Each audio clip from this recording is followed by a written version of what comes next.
Well, we should start with stressing that it was the Miami Seaquarium that made a post on social media declaring November as Manatee Awareness Month. And so we thought, what a perfect time to expose how the Miami Seaquarium actually treats their manatees. Of course, we've been advocating for a little over a year to have Romeo removed from his solitary confinement in an off-site location since having flown a helicopter over the facility many months ago.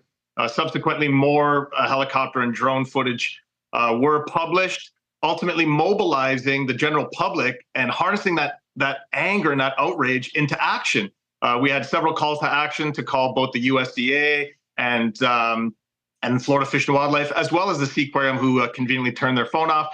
But yeah, again, this is the example of a lot of collective energy lifting manatees out of a tank that they really shouldn't have been in for as long as they were. And so I thank the public. It really is a big win. But they are back together now, correct?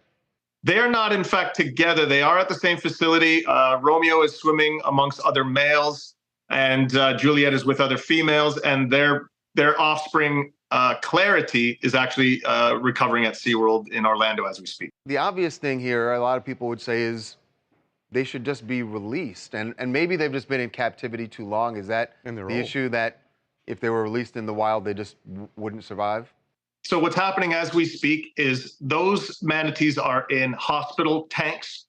As soon as their health are assessed and they're deemed good enough to be put into the general population tanks, those ones replicate a more natural environment. And then thereafter, the very consideration is to send Clarity possibly back into the wild. So there's some heavy consideration being given to her, if in fact she's a candidate. And Romeo and Juliet are candidates for a sanctuary.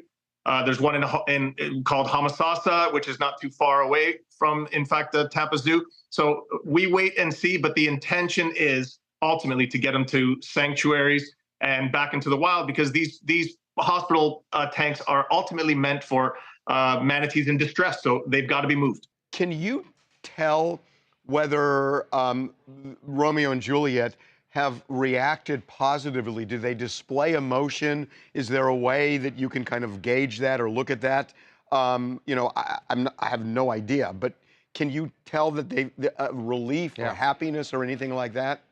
This is exactly what the vets have updated. They've said that Romeo has been very curious and exploring his environment, and of course, being tactile with other manatees. This is their natural behavior. They want to be in pairs and groups. So yes, from essentially spinning in circles, call it circling the drain, from now being inquisitive, curious, and being able to interact again. Yeah, their lives have turned entirely around.